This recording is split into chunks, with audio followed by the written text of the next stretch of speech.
नागा ना आनंद करी।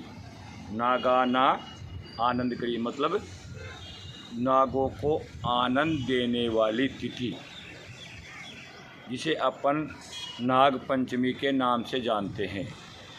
नाग पंचमी के रोज़ श्रावण मास की शुक्ला जो पंचमी होती है, ये नागों को सुकून देती है, सुख देती है। इसका कारण मैं आपको आगे बताऊंगा। इस कारण इसको नाग पंचमी के नाम से जाना जाता है।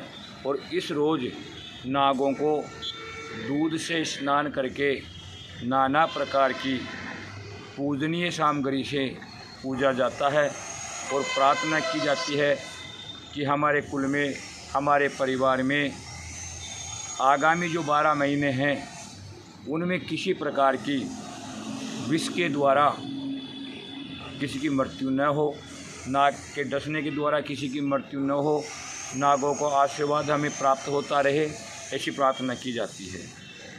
बताया जाता है कि अनंत काल समय पहले समस्त भूमंडल पर नागों का साम्राज्य था और कई वर्षों तक इन्होंने पूरी भूमंडल पर राज्य किया।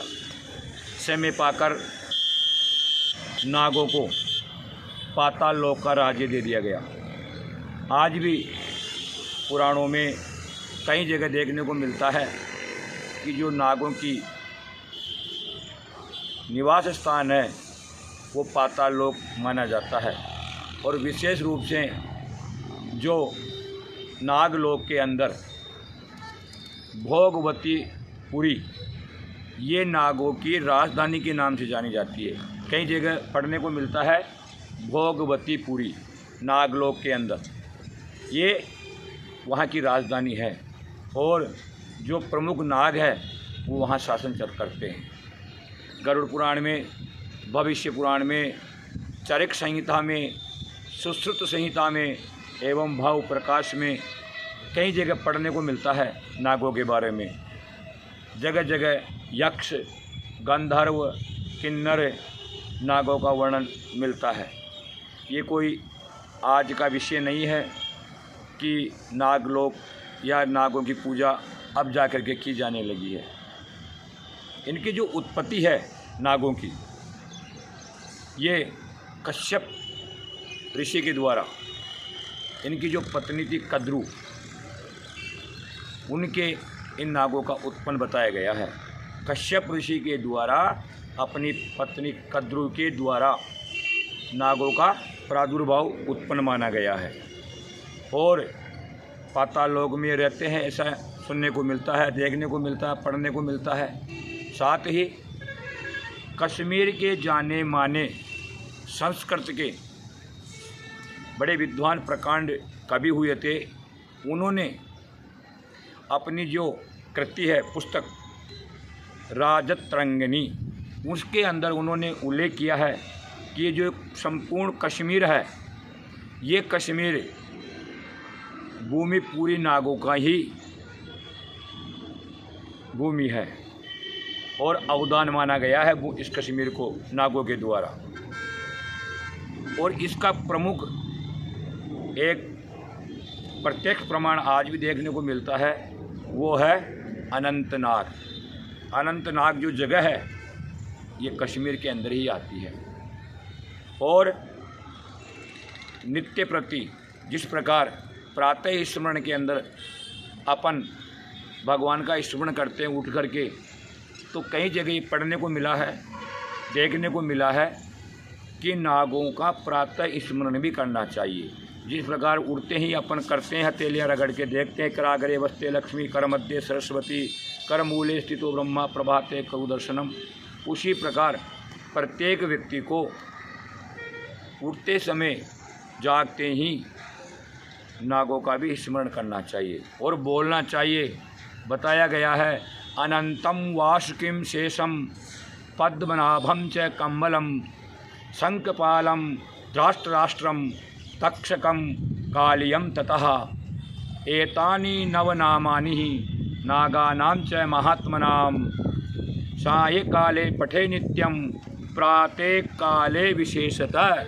कहा गया कि प्रातःकाल तो विशेष रूप से स्मरण करना चाहिए, सायंकाल भी आप स्मरण कर सकते हो।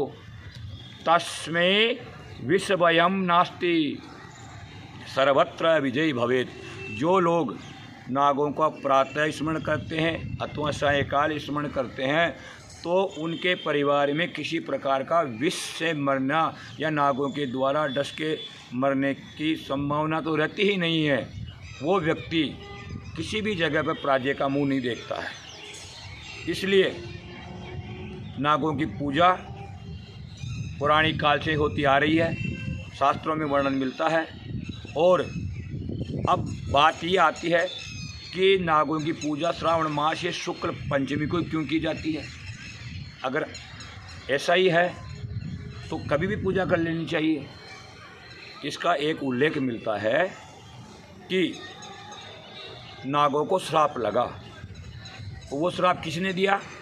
वो श्राप दिया अपनी माता कद्रू ने। नागों की जो माता है कद्रू, उन्होंने। ऐसे एक कथा मिलती है कि जब समुद्र मंथन हो रहा था तो समुद्र मंथन के समय 14 रत्नों में से एक घोड़े का भी प्रादुर्भाव हुआ, घोड़ा निकला जिसका नाम था उच्चैश्रवा। जब वो निकला तो वो श्वेत वर्ण था, एकदम सफ़ेद था। तो उस सफ़ेद घोड़े को देख करके नागों की माता जो कद्रू थी वो कहने लगी कि इस घोड़े के जो ऊपर वाले बाल हैं वो काले हैं। और नागों की विमाता विनता जो थी उसने कहा कि नहीं, सफ़ेद ही है। इस बात को लेकर के दोनों के अंदर झगड़ा हो गया। तब कद्रू कहती है कि अगर मैं झूठी हुई, मेरी बात असत्य हुई, तो मैं घोर से घोर दंड झेलने के लिए तैयार हूँ। इस प्रकार कह कर के जो उनके पुत्र नाग थे उनको आदेश देती है कि समस्त नाग बाल के आकार के बन करके घोड़े के शरीर के अंदर प्रवेश कर जाओ और जा कर के इस चीज़ का पता लगाओ कि इसके जो ऊपर वाले बाल हैं जो काले हैं या सफ़ेद। इस प्रकार कहने पर जो उनके पुत्र कद्रू के पुत्र नाग थे उन्होंने मना कर दिया, असमर्थता प्रकट कर दी कि हे माते, ऐसा हम नहीं कर सकते। ऐसा जान करके उन्होंने, जब माता ने ऐसी बात सुनी तो उन्होंने श्राप दे दिया। और श्राप क्या दिया कि पांडव वंश में आगे जा कर के एक राजा होंगे, वो समस्त नागों का विध्वंस कर देंगे। एक ऐसा यज्ञ करेंगे जो उस यज्ञ के अंदर तुम सब नष्ट हो जाओगे। जाओ, ये तुम्हारे को मेरा श्राप है। और वो राजा कौन? जमनेजय। जब ऐसा श्राप लगा तो समस्त नाग, जो वासुकी नाग है, उसकी शरण में जाते हैं और जाकर के कहते हैं कि आप हमारे प्रधान नाग हो, आप हमारे साथ चलिए और ब्रह्मा जी से इसका कोई उपाय जानते हैं ताकि समस्त नागों को बचाया जा सके इस श्राप से। जब ब्रह्मा जी के पास जाते हैं तो ब्रह्मा जी से प्रार्थना करते हैं। तो इस तिथि को, कौन सी तिथि को? श्रावण मासे शुक्ला पंचमी।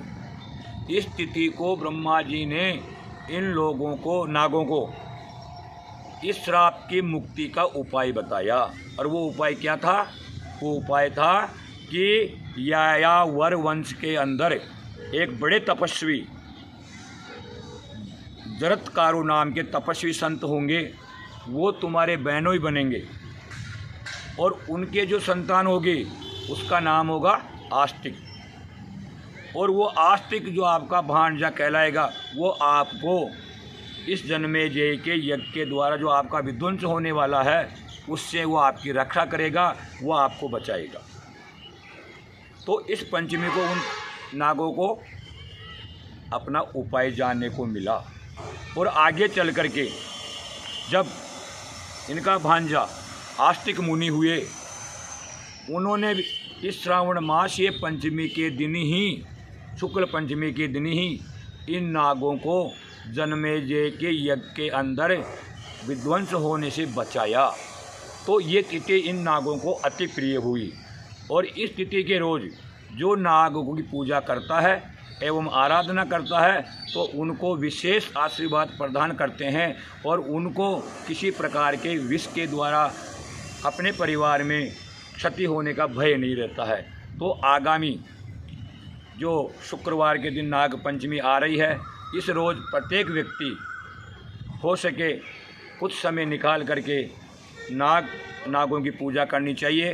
अपने जगह जगह नागों के मंदिर देखने को मिलते हैं। जहाँ वीर तेजा जी का मंदिर होता है वहाँ नागों की पूजा की जाती है। अन्य कोई दूसरी जगह भी आप जा कर के नाग की पूजा कर सकते हैं, क्योंकि शुरू से ही अपनी ये परंपरा रही है और इस परंपरा को आपको बना के रखना है। जय राधे, जय श्री कृष्ण।